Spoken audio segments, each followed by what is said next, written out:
James West with Midas Letter. Welcome back. My guest today is Aaron Bick, and today we're talking wineology. Aaron is the proprietor of WineOnline.ca, probably Ontario and Canada's finest online wine vendor. Aaron, thanks for joining me today. Thank you, James, for having us. Let's talk a bit about your upcoming wine tasting dinner. All right, let's do that. As we know, Bordeaux is probably some of the most amazing wine in the world. It's also some of the most varied wine in the world. You can get a really good entry-level bottle of wine from Bordeaux for 15 bucks, and you can also pay, $10,000 for a bottle of 1982 Château Lafite. One of the really interesting things about Bordeaux is the wines change, they evolve. And so it's really, to learn properly about Bordeaux, you got to taste different vintages. You got to understand where the wines are going to go when you buy them. So you have to drink it. Yeah, well, you got to drink it, and then hopefully you have the willpower to save some of it. Sure. Maybe you can put some down. Some of us are better at it than others. But in this particular case, you're not going to have to save it at all. You're going to get to taste 2009, 2010. Which were both, exceptionally amazing vintages. 2012, which was a pretty darn good vintage. It's not quite as exceptional as 9 and 10. And then 2015, which has just been released, and it's on its way, and you'll also get to, order this if you're so inclined. Sure. And then you'll get to taste the 2016, which is,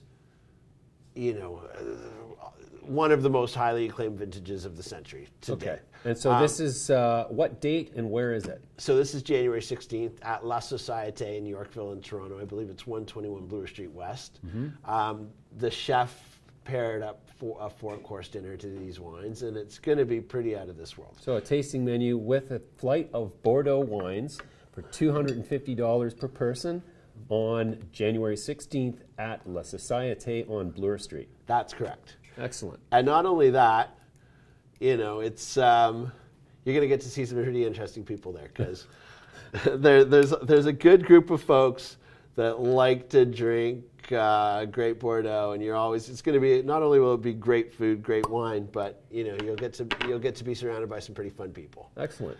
So right now we're actually going to try some 2010 Bordeaux. This is not Château Siran, unfortunately, but it's you'll get an idea of what Bordeaux has with a little age behind it, from 2010, which was a pretty exceptional vintage. It was, eh? Okay, and so tell me a bit more about Bordeaux. Why is everybody enchanted when somebody says a Bordeaux wine? What's the deal there? Well, I got to tell you, they've done the best job of marketing of anybody in the world. What about growing grapes? There's a particular, I'll use the French, je ne sais quoi, about a great bottle of Bordeaux. It's what people expect from a great bottle of wine. It's got, everything going for it. They don't put the name of the grape on the bottle. It's the name of the vineyard. It's the appellation.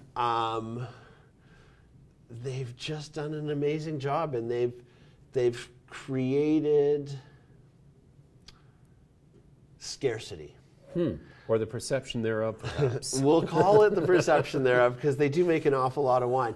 But it's a je ne sais quoi. I mean, I really can't explain to you exactly what it is, except when you put that bottle of wine to your lips, or that glass to your lips, you found it. When you get the right bottle at the right age at the right time.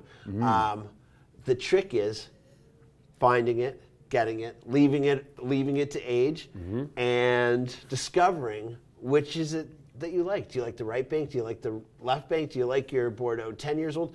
The English like to drink their wine, 50 years old. A lot of people think it's dead and has no life. There's certainly no fruit left in it. It tastes like leather, but that's, the English thing, or that's, what they like. Americans like to drink their Bordeaux really young. It's a very interesting thing too. What about the people of Bordeaux? How do they like to drink it?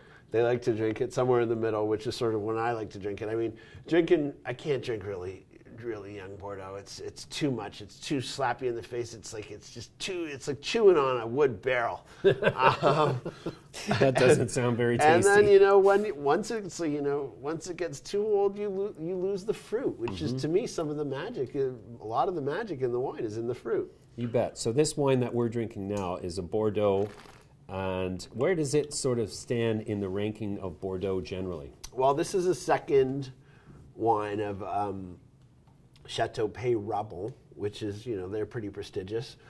They make very good wine. This is, their second one, but also very nice. It's very, and we're drinking it a little too quickly. This should probably be decanted. Mm-hmm. Also, it's 2010, which is a great vintage. But it probably needs another, I would say 3 to 5 years to sort of get to its actual peak. Okay. The interesting thing about great vintages is that often it takes more time for the wine to reach its peak. So sometimes I like to drink off vintages. The less acclaimed vintages are often ready to drink younger, which is sort of a good thing sometimes because you don't have to be so patient.